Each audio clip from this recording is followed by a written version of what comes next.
ketuhanan orang lain. Oke. Kenapa tertarik? Iya. Iya. Agama Anda yang menarik saya untuk membahasnya. Membahas ketuhanan orang lain, bukankah bukankah Bang Juma sudah punya agama? Udah Iya. udah punya. Iya, kenapa tertarik kali membahas ketuhanan orang lain? Karena agama Anda itu diajarkan untuk mengkristenkan agama lain. Enggak ada. Ada amanat agung. Jadikanlah seluruh bangsa menjadi muridku, jadi pengikutku. Beritakanlah Bible kepada seluruh makhluk. Makanya ada misionaris. Makanya kitab Anda itu, tadi Anda menyuruh anak Anda mengambil Alkitab kan? Iya. Padahal itu bukan namanya, buku Anda itu bukan Alkitab. Buku Anda itu Bible atau buku-buku. Alkitab itu nama lain dari Al-Quran. Iya. Nah, karena agama Anda itu suka nyamar-nyamar.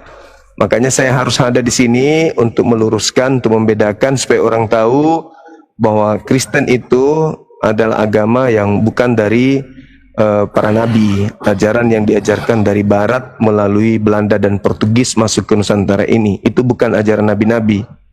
Tapi mereka mencoba menggunakan banyak istilah Al-Quran supaya dianggap bahwa agama ini dari Timur Tengah, padahal bukan. Begitu saudariku. Tapi kebanyakan nanti orang itu nggak akan percaya sama Bang Juma. Enggak Bang apa-apa. Juma. Ya enggak apa-apa. Yang penting tugas saya itu meluruskan supaya anak-anak Islam itu tidak murtad.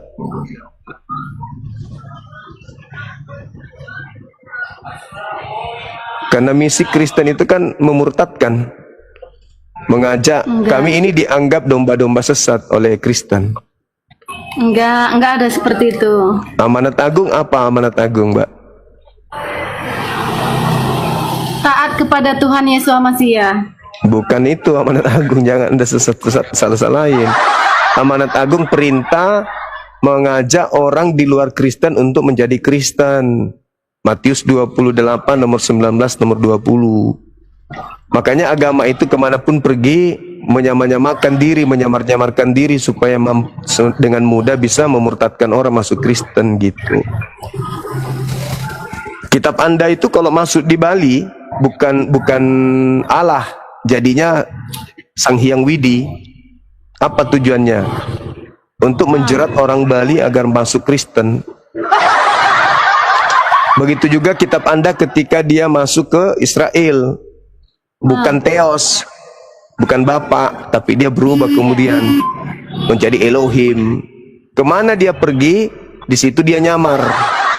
Masuk ke Indonesia, karena di Indonesia banyak penyembah Allah, maka yang tadinya Bapak, Allah, Theos, berubah menjadi, yang tadinya God berubah menjadi Allah.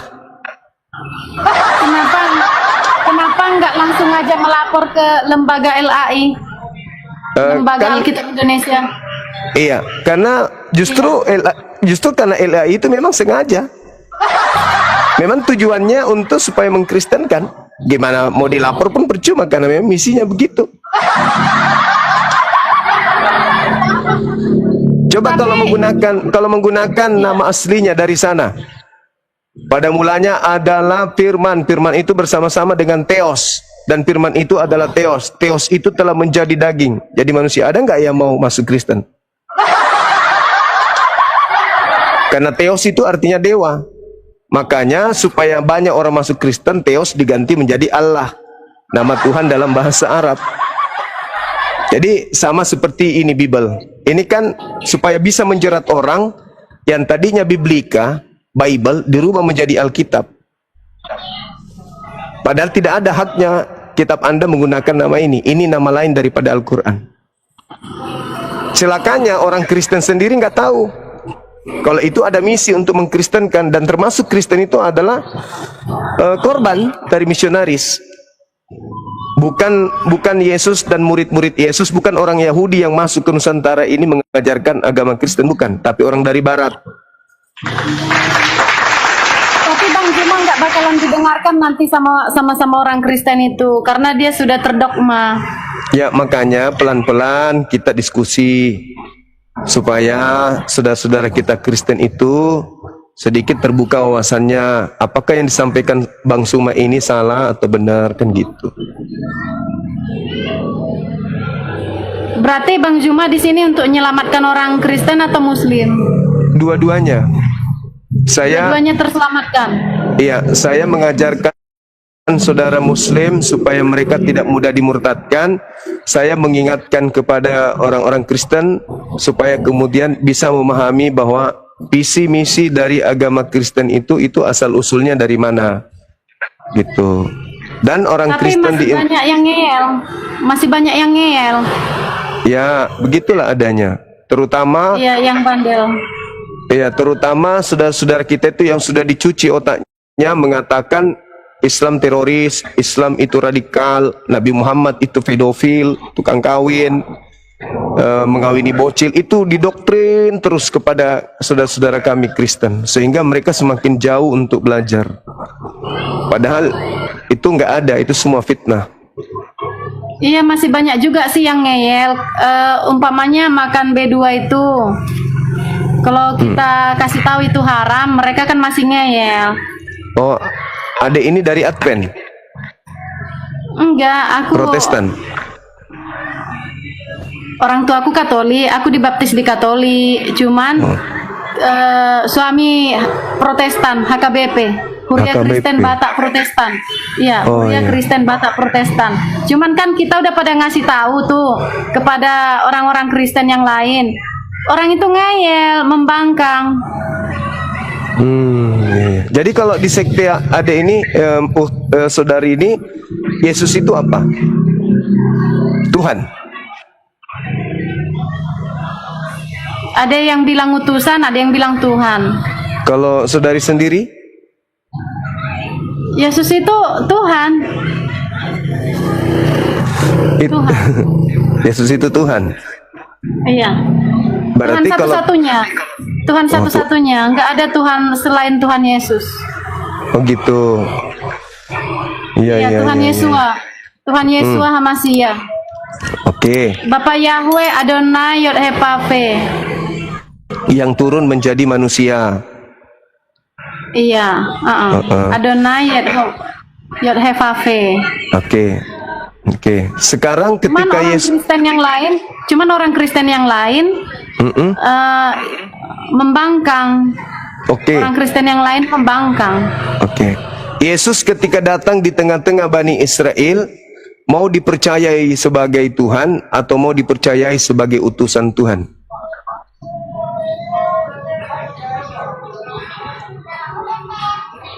Kalau itu kurang tahu. Kenapa kemudian saudari saya ini mengatakan Yesus itu Tuhan satu-satunya kalau tidak ada sumber dari Yesus? Setahu Yesus. saya itu Tuhan. Setahu Nah. saya Tuhan. Oke, setahu Yesus dirinya adalah Tuhan atau utusan Tuhan? Setahu Yesus. Iya. Setahu Yesus dia sudah tahu dia Tuhan. Di mana Dia sudah Yesus tahu dia mengatakan? Di mana Yesus mengatakan aku adalah Tuhan? Dia tidak ada mengatakan, cuman dia melakukannya melalui perbuatannya, perbuatannya. Kalau melalui perbuatannya Yesus bersaksi di dalam Yohanes 5:36. Ada kesaksianku yang lebih penting dari kesaksian Yohanes Pembaptis, bahwa semua pekerjaan yang kulakukan, pekerjaan itu bersaksi bahwa Bapaklah yang telah mengutus aku. Itu Yesus bersaksi kalau dia utusan Bapak. Iya. Terus kenapa saudari saya bersaksi Yesus itu Tuhan, itu Bapak itu sendiri? Itu cuman penulis Alkitab itu yang buat seperti itu. Berarti bukan Yesus. Bukan Yesus yang nuliskan. Berarti antara Yesus dengan penulis Bible itu bertentangan. Di situ kita nggak tahu. Karena Lah, Yesus- yang menyaksikan Yesus itu kan rasulnya ya, rasulnya Paulus kan? rasulnya Iya. Yesus serta murid-muridnya Yesus kan? Nah, Yesusnya sendiri bersaksi kalau dirinya itu utusan Tuhan. Yang mana yang harus dipercaya? Kesaksiannya Yesus atau kesaksian orang lain? Kesaksian rasulnya. Yesus tidak dipercaya. Iya, percaya kita. Nah, kesaksian Yesus, dia utusan Tuhan atau dia Tuhan?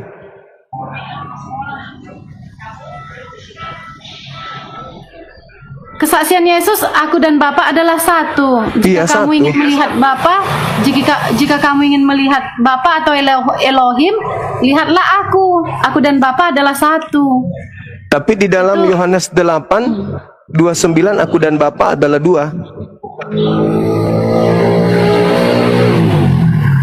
Begitu juga Yohanes 8 nomor 17, 18, 19, 16, 17, 18. Aku dan Bapa adalah dua. Maksudnya, aku dan Bapa adalah dua? Iya, aku dan Bapa adalah dua. Maksudnya ajaranku itu bukan dari aku, tapi dari Bapa yang telah mengutus aku. Ada dua, yang satu manusia, yang satu Tuhan. Iya, di situ orang-orang Kristen yang lain masih ngeyel, masih belum tahu apa-apa. Nah, kalau saudari sendiri, Yesus itu Tuhan, tetap Tuhan satu-satunya. nah itu ilmu dari mana? Dialah Bapa itu sendiri. Ilmunya itu, aku ilmu dan dari Bapa mana? adalah satu. Aku dan Bapa adalah dua, kata Yesus. Dan aku bersama-sama dengan Bapa. Nah, kalau bersama-sama itu satu atau sendiri? Tetap sendiri. Berarti nggak bersama-sama. Margareta bersama Bang Suma, berarti di situ ada berapa? Itu bukan dalam arti seperti kita manusia biasa. Nah, Yesus manusia, yang Bapak bukan manusia, berarti dua. Mereka itu Tuhan. Aduh, kok jadi dua Tuhannya? Katanya tadi satu-satunya. Yang mana yang betul? Elohim itu rohnya Tuhan Yesus juga. Elohim itu rohnya Tuhan Yesus. Iya. Jadi maksudnya roh yang ada di dalam diri Yesus yang ketakutan itu kepada malaikat itu adalah Tuhan.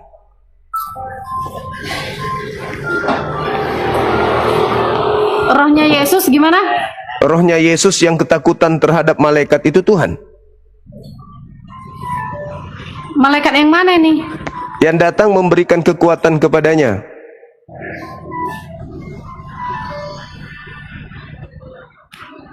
Di mana tertulis? Lukas 22. Tolong dibacakan. Maka nampaklah malaikat dari langit memberikan kekuatan kepadanya, sehingga dia ketakutan dan sangat ketakutan, sehingga peluhnya bercucuran seperti titik-titik yang jatuh ke tanah. Lukas 22, coba Anda baca. Lukas 22 itu. 22 nomor? Iya. Kalau Nomor berapa? kalau nggak salah di nomor 53, 52, 5 berapa itu ya? 40, 47. Coba. Setelah tiba, ya. Coba. Setelah tiba di tempat itu, ia berkata kepada mereka, berdoalah supaya kamu jangan jatuh ke dalam pencobaan. Iya. Kemudian ia menjauhkan diri dari mereka. Iya. Kira-kira sejauh lemparan batu. Lalu ia Oke. berlutut dan berdoa. Oke. Ya Bapa, jikalau engkau berkenan, ambillah cawan ini dari Ya. hadapanku. Oke. Tapi jangan kehendakku, Oke. melainkan kehendakmu lah yang jadi. Terjadi. Terus maka Lalu seorang malaikat dari langit ya. menampakkan diri kepadanya dan memberi kekuatan kepadanya. Terus Nah, pertanyaannya apa di sini? kenapa Yesus ketakutan? Kalau rohnya itu Tuhan, masa Tuhan takut kepada malaikat?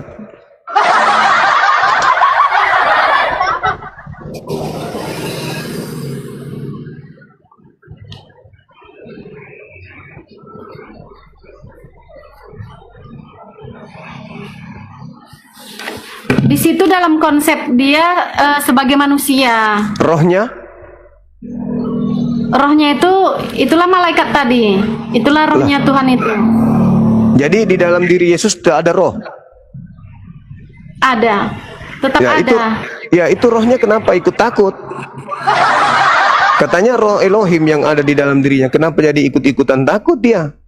Kurang kerjaan apa?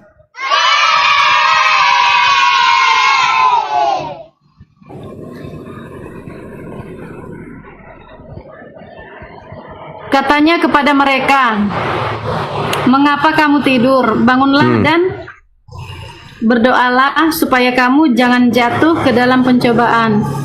Ini suatu perumpamaan supaya kita jangan jatuh ke dalam pencobaan. Kenapa jadi kita ya? Kita kan bukan di situ. Yesus itu lagi sembunyi dari kejaran tentara Romawi. Sembunyi, terus kemudian dia perintahkan murid-muridnya untuk berdoa. Lalu dia menjauh dari muridnya. Habis itu dia berdoa sendiri khusyuk. Lalu kemudian Tuhan datang mengutus malaikat kepada dia memberikan kekuatan. Pertanyaan saya, kalau Yesus itu Tuhan, kenapa rohnya ikut takut? Di sini kita harus mengambil hikmat. Kok jadi kita yang ngambil hikmat? Pertanyaan saya, yang kita petik di sini hikmat. Kenapa Tuhan Anda, Yesus, ketakutan sama malaikat?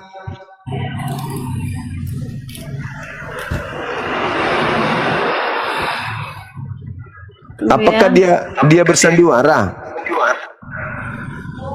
Tuhan tidak mungkin kan takut kepada makhluk? Ini dibaca, ya Bapa, jikalau engkau berkenan, ambillah cawan ini dari hadapanku, tetapi jangan kehendakku, melainkan kehendakmu lah yang jadi. Iya, terus? Itu di situ dia mengajarkan kita ini, yang pengikutnya ini. Lalu seorang malaikat dari langit menampakkan diri kepadanya dan memberi kekuatan kepadanya. Ia sangat susah dan makin bersungguh-sungguh berdoa. Di sini dia mengajarkan kita supaya kita bersungguh-sungguh berdoa. Peluhnya menjadi seperti titik-titik darah yang bertetesan ke tanah.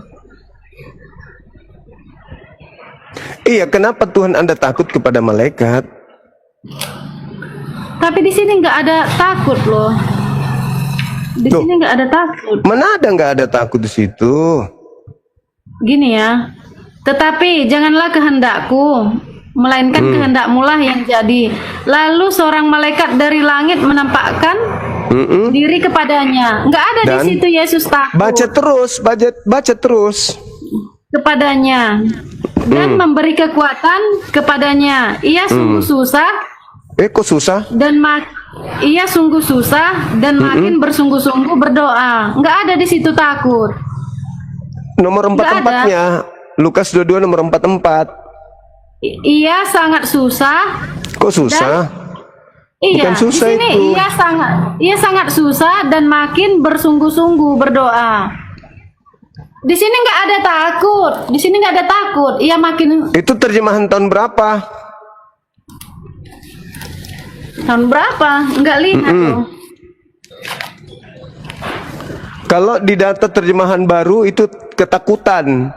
Dia sangat ketakutan dan peluhnya seperti titik darah. Kalau di sini ia sangat susah. Ia sangat susah. Kok susah? Dan makin bersungguh-sungguh berdoa. Ia sangat susah. Iya, di sini ia sangat susah dan semakin sungguh-sungguh berdoa. Itu salah terjemahan itu. Nggak ada ketakutan ini. Itu Bible baru ya? Iya, ini Alkitab baru, Bible baru. Oh, kalau yang lama itu masih sesuai dengan original teksnya. Kalau original teksnya itu kan agonia. Agonia itu artinya ketakutan. Oh, gitu.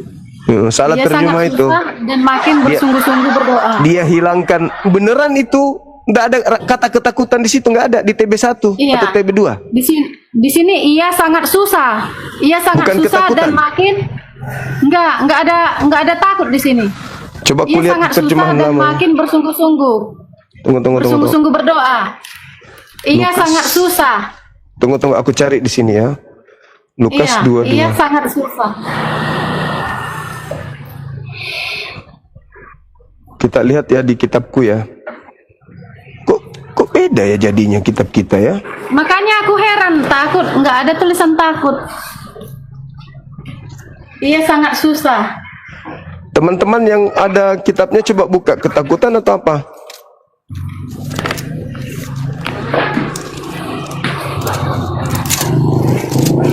Jangan-jangan Bang Sumer salah ini.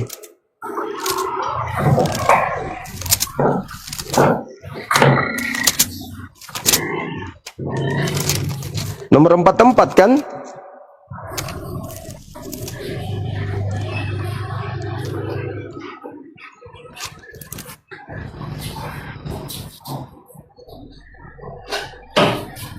Nomor 44. Mengapa kamu tidur? Lalu ia bangkit darinya dan kembali. Oh, di sini dia. Nah, ini ada ketakutan. Coba saya stabilo dulu ya biar tentara ya. Ketakutan. Nah, coba di sini. Ini kentara nggak teman-teman? Yang orange ini kentara nggak tulisannya? Nggak bisa ya? Ada Bible lain nggak? Ada Bible lain nggak ada lagi, nggak ada. Gimana dong? Di sini tertulis ya, ia sangat susah dan makin bersungguh-sungguh berdoa. Coba teman-teman lihat di Google ada apa di situ, ketakutan atau susah? Coba saudari ini lihat di Google dulu.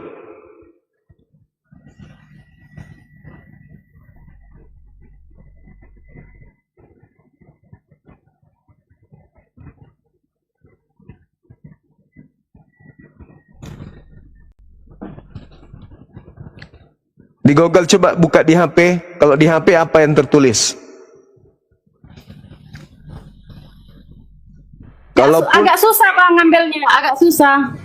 Nah, kalaupun susah, berarti itu kan sudah lari dari aslinya. Sekarang kalau dikatakan susah, kenapa Tuhan susah? Kedatangan malaikat kok dia malah susah? Ketakutan pastinya, karena original teksnya itu jelas agonoai, jadi tidak mungkin kita keliru. Agonia itu artinya ketakutan. Ketakutan kan teman-teman? Coba lihat di YouTube, di Google. Nah, jadi Tuhannya saudara ketakutan. Kenapa dia harus ketakutan kepada malaikat kalau dia Tuhan? Enggak tahu. Kenapa dia takut? Karena dia bukan Tuhan.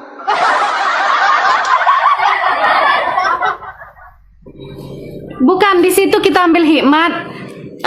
Dia Tuhan itu mengajarkan kita supaya kita berserah diri kepadanya di saat dalam pencobaan.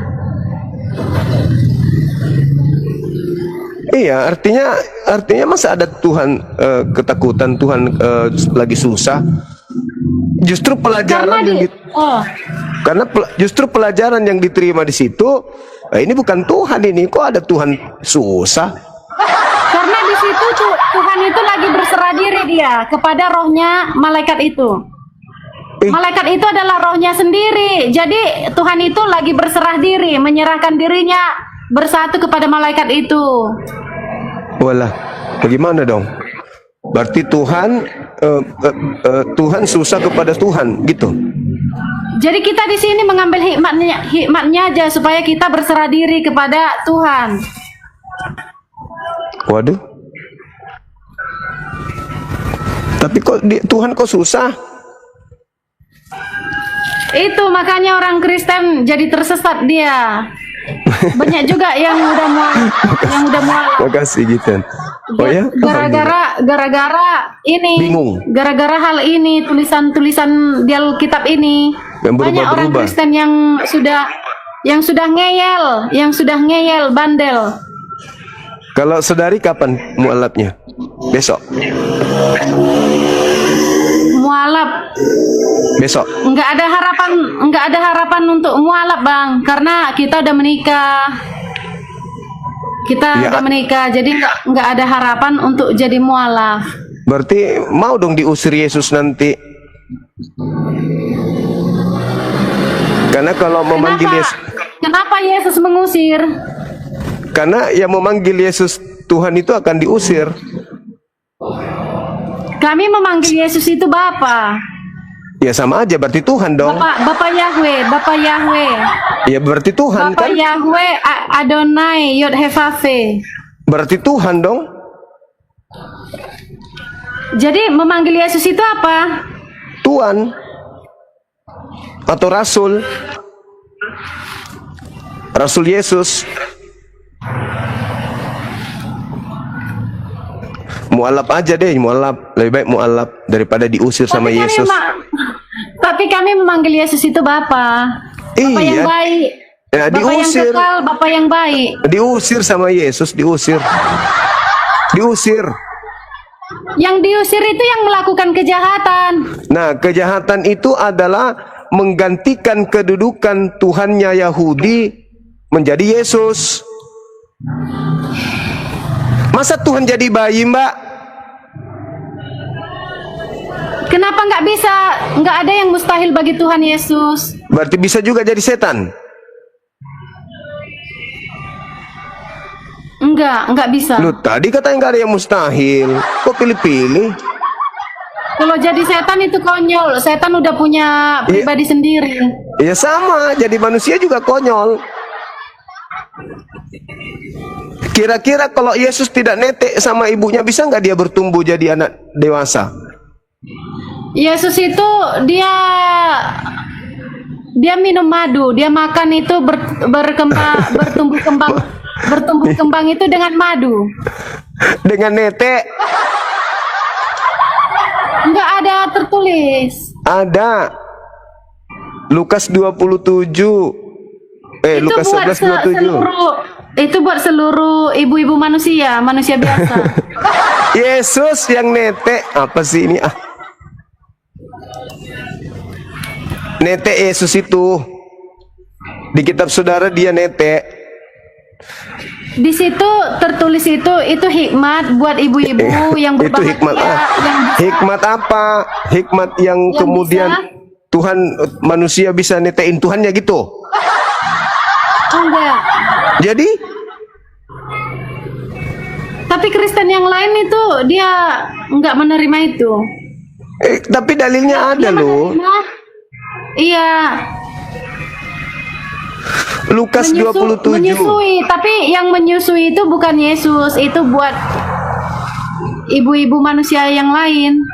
Itu untuk Yesus. Yesus netek. Bahkan kemudian di Lukas 22 juga kan dikatakan dia nonotnya dipotong hari ke-8. Ya, itu budaya bangsa di sana. Iya, tapi kok Tuhan bernonot, gimana ceritanya? Tuhan itu maha besar, nonotnya gimana dong? Tapi di situ nggak ada tertulis yang seperti itu. Ucapan Ada. seperti itu nggak ada di kitab mana itu. Lukas 22, dia dipotong nonotnya. Kalau Tuhan punya nonot berarti Tuhan pipis dong.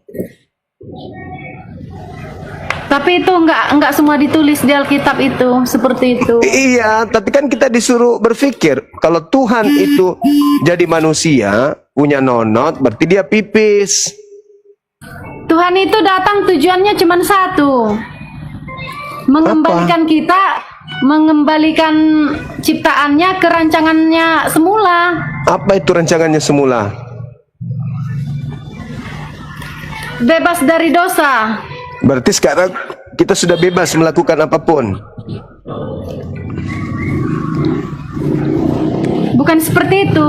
Tapi katanya bebas dari dosa. Akan ada hidup yang baru. Tapi kita bebas dari dosa. Setelah kematian seluruh manusia, akan ada hidup yang baru. Iya, maksudnya gimana? Bebas dari dosa. Tapi Anda sendiri Di hidup yang baru itu nanti tidak ada lagi pendosa. di hidup baru itu nanti tidak ada lagi pendosa. Iya, setelah wahyu terakhir. Setelah wahyu terakhir.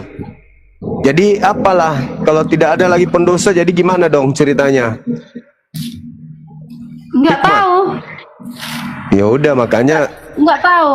makanya syahadat aja. Itu bukan solusi. Itu solusi supaya nggak diusir Yesus. Itu membuat runyam. Bukan buat runyam Itu supaya. membuat jadi kacau balau. Kenapa Kalau begitu. kacau? Kenapa kacau? Alasannya? Akan kacau. Apa yang kacau? Alasannya itu kita tidak mengenal Tuhan lagi. Loh, kenapa bisa? Tuhan yang benar itu nggak kita kenal lagi. Kalau Bukan tidak melalui Tuhan Yesus, kalau tidak melalui Tuhan Yesus, Yesus itu mau dikenal sebagai utusan Tuhan. itu perkataan Bible, Ya, perkataan Yesus. Nah, perkataan Yesus apa? Dia Tuhan gitu? Nggak ada. Yesus mengatakan, coba dibaca Yohanes Dia langsung 17:23. menyatakan dirinya. Dia itu nggak berkata, dia langsung turun ke bumi menyatakan dirinya langsung. Sebagai Akulah manusia, Tuhan, gitu. nggak ada akulah Tuhan. Nggak boleh gitu loh. Nggak boleh gitu. Nggak boleh. Enggak, dia turun saja ke bumi itu udah Tuhan, Nggak boleh gitu. Iya. Masa turun ke bumi? Hujan juga turun ke bumi. Iya. Hujan. Itu udah bersaksi. Itu dia sudah bersaksi bahwa dia Tuhan. Masa Turun sekarang aja begini? dia Sekarang turun ke bumi, begini, dia turun ke bumi, keluar itulah jadi bayi, kesaksiannya. lalu keluar Kesaksiannya. jadi bayi. Masa Tuhan jadi bayi? Itu yang dia perbuat, kesaksiannya. Lahir di palungan kan? Lahir di Ya, palungan. terus siapa yang menjaga alam semesta kalau Tuhan jadi bayi? Dia sendiri. Bagaimana mau jaga alam semesta sedangkan dia cebok sendiri nggak bisa?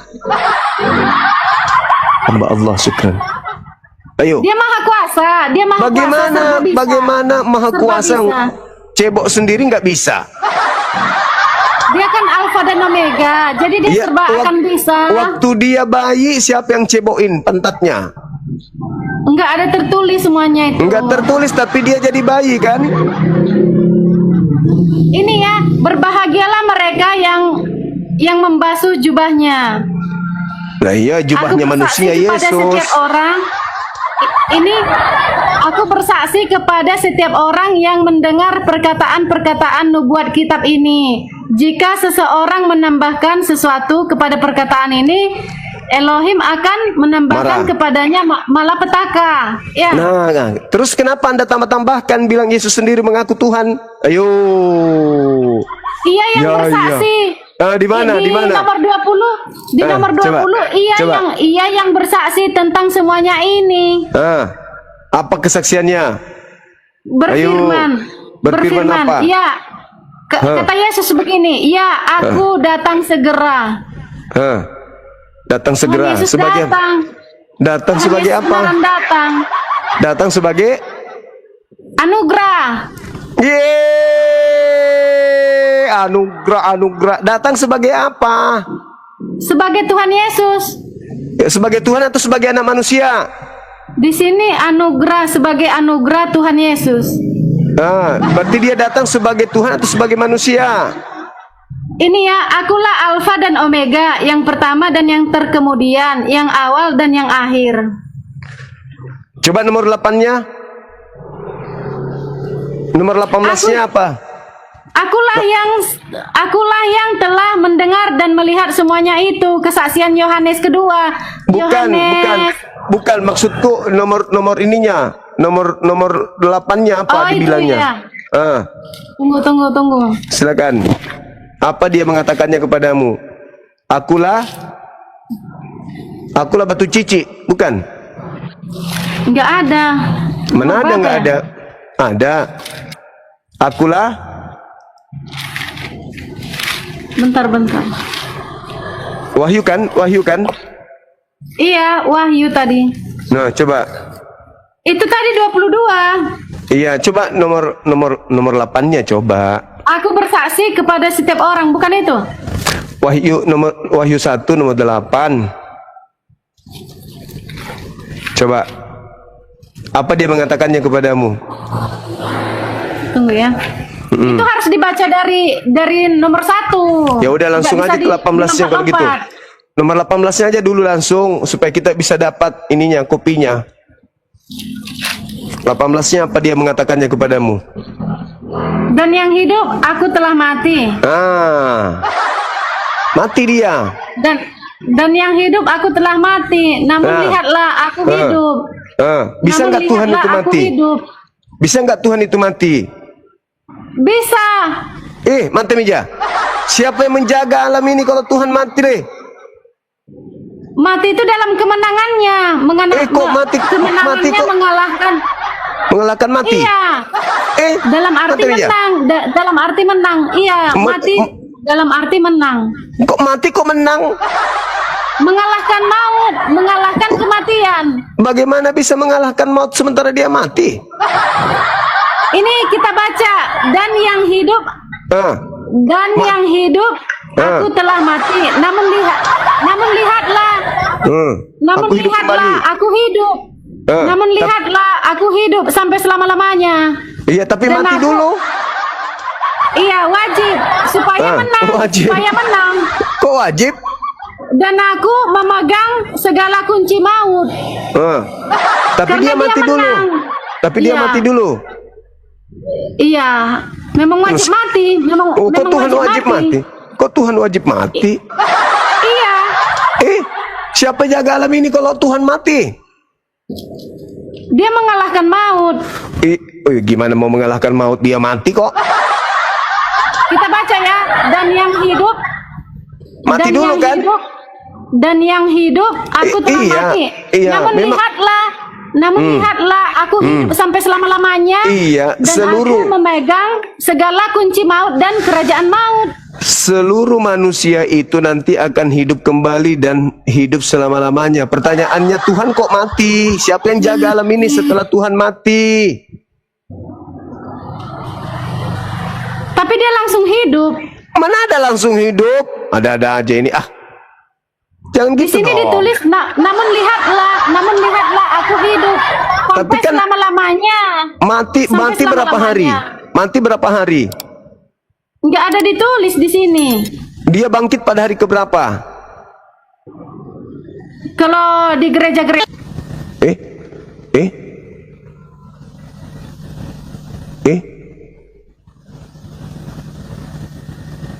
Kenapa ini teman-teman?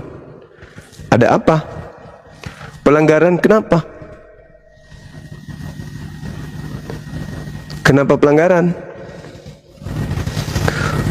Tuhan tadi mati belum hidup kok diturunkan, naikkan dulu.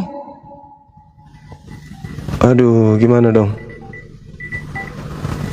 Bagaimana?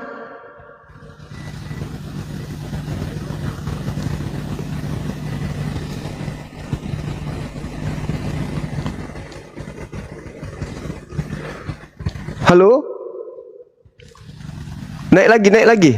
Bisa nggak? Masih bisa nggak naik? Atau apa ini? Kok nggak bisa dinaikkan ya? Coba minta permintaan teman-teman, kok nggak bisa?